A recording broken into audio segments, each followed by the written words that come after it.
Hey y'all, it's Michael. For this video, I'm going to be doing my wrap up for July and then let y'all know about some of the books that I'm planning to read in August. Yes, August. I'm switching the dates.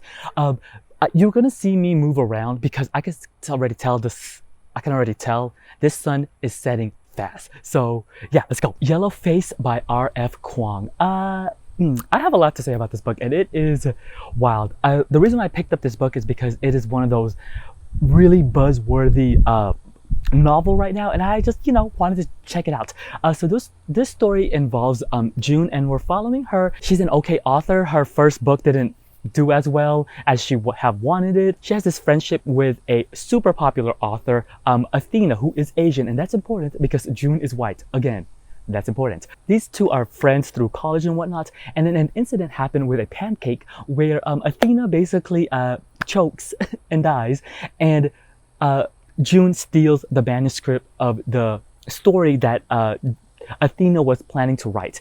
And basically she passes it off as her own, and it basically spirals from there. Overall, you know what? I actually really like this book. I was split in the middle though. And I think that's just because of the way that the storytelling is essentially told, I guess you could say. This is one of those books where it will spark a discussion point blank period. Like, you will have discussion. This is perfect for a book club because there are so much things to talk about. One of the reasons why I love this so much is because it really does have that like nuance and that like smartness about it. It has this sharpness to the topics that it's tackling that I really enjoy, and a lot of the stories and a lot of the things that happen, it is almost kind of like, I guess it could be quote unquote allegedly self-inserting, because a lot of these incidents that did happen in the story I allude to something similar that happened in real life. I'm not gonna lie, I was kind of really intrigued and at points like seeing how, and like just fascinated and just like kind of, I wouldn't say rooting, but seeing how far the story was gonna go and seeing how June can get out of the situations. The light is shifting, y'all. But I thought that's one of my favorite aspects because it's one of those stories where seeing someone, like an awful person, do something bad and seeing how they can get away with it. There's so many layers to this story, and I think that's one thing. Okay, and the sun is already shifting. Just like the topic alone, I mean, like, you have an Asian author, R.F. Kuang, writing about a white woman writing about an Asian author. Like, layers, y'all, layers. While the writing is really sharp, I think what I'm really missing in this sense is I don't know what it is, and I think it's very similar to how I felt about The Poppy War when I read it, is that it doesn't have enough descriptors for me, if that makes any sense. And I don't know if that's like something that is prevalent in Kuang's writing, because I'm starting to see it now, is that there is this sense of not exact, I like, it's like craving a little bit more, because like I felt like a lot of the, while it's layered, it also has this surface level type of critique of the book industry overall. And I say this because I think I am someone who is, I wouldn't say I'm involved because I mean, I don't work in publishing or anything, but I'm in tune with what is going on in publishing and like because I am this channel obviously. So I see a lot of it, but I think this is also really intriguing to see how a non-booktuber or some type, like not in this sphere, feel about this book, because it would be really interesting. Like, I can't even ask my book club members if they ever read this book and see what they think about it. They're book people. So like, I want to hear non-book people what they think about this. Could these things really happen? And they could be like, yeah, these events in that story could really happen. All right, y'all, I have to slightly move because the sun is shifting, but also there are dragonflies everywhere. I don't know what's going on. But anyways, this book is basically into 3 parts, because the beginning has like momentum. I think towards the ending of the second part, essentially, like if I were to break this up, it does kind of lose its steam. There are parts in here where it feels like a little bit tacked on from a story like telling perspective, essentially, I guess you could say. It just felt like, I guess in my head I was out editing the story, similar to what June is doing.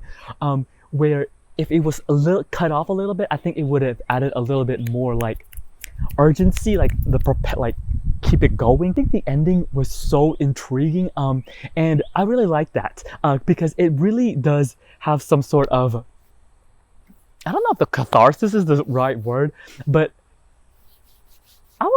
the ending was wild to me, and I had a good time reading it, and I really enjoyed it. I just think that it could have been just like a little bit more in that regard.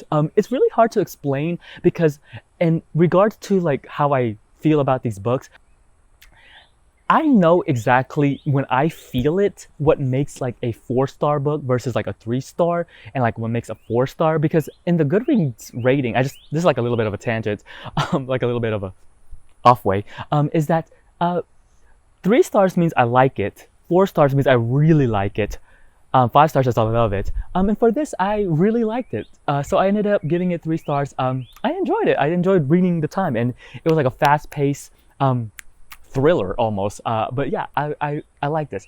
Now the other book that I did read, y'all already, I did it in a reading vlog, and I'm gonna start back on doing that again because I found out that those type of videos, no cap, really help me to read because it just really makes me want to read. That book was A Lot Stowaway by Darcy Little Badger. I really liked it. I listened to it on audiobook. I thought it was such a good story. I really enjoyed it. The other book that I read from my YA book club, I'm not going to spend that much time on it because I enjoyed it too, but I don't have that much to say about it because it's also part 1 of, like, I believe a duology, trilogy. It is 6 Crimson Cranes by Elizabeth Lim.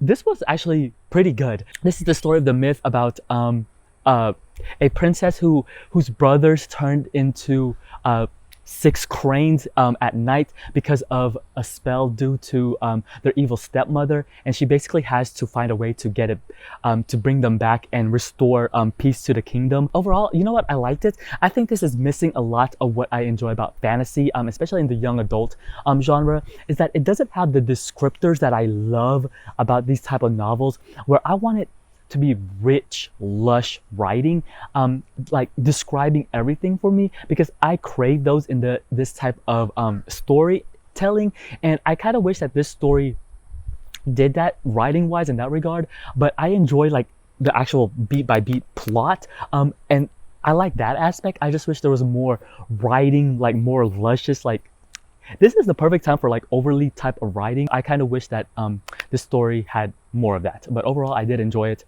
I had fun. It was a good story. All right, so first off, if you saw my previous reading vlogs, I am continuously reading off of the short story collection Africa Risen by various authors. The thing though is I haven't picked this up since that last time, and it's because I'm not, it's a lot of these stories are very hit or miss, and a lot of right now at this point it's a little bit more like okay, but I am I need to check back on that video and see where I'm at and see like how the recording is going for it, but I'm almost halfway through it, so I'm hoping to finish it in August and have a video up for y'all. On Saturday, on the 29th of July, y'all, we are having our discussion for The House of Eve by Sadika Johnson. This is our Read So Lit book for the summer, and so check us out, me, Tati, and Didi. It's on Didi's channel. Come and chat with us. It is at 3 p.m. Eastern Standard Time. I believe that's what it's converted to when it's Didi's time. So yes, come and join us. I'm a little bit over halfway through of it. I'm on page 229. I'm about to reach the ending. So come check us out, come chat with us, and I'll let y'all know what I think about this. For August, again, I am just going with the flow, seeing what the library has, and we'll see the books that I am wanting to read. Now, I did check out some books. Again, check out that reading vlog. I did check out some books, but 2 of those books are actually due at the library very soon, and I have to return them because I don't want that hold again on my account. The first one is Tomorrow and Tomorrow and Tomorrow by Gabrielle Zevin. I've heard great things about this. I heard it's about video games, which, as you know, I am a video gamer. I love video games, so I'm excited for that. The other one, y'all, I finally got the physical, huge, Big Daddy version of The Covenant of Water by Abraham Verghese. I forgot where I'm at with it on digitally because I read it digitally, but then I was like, I want to read this physically. So I got it. It's right here. I am hoping to get to it. We'll see how that goes. Oh yeah, so if you read any of those books, let me know. I would love to hear your thoughts. Until then, I'll see you guys till next time. Bye. Y'all, this camera's overheating. Oh! Yeah, it's like 100 degrees outside. No lie.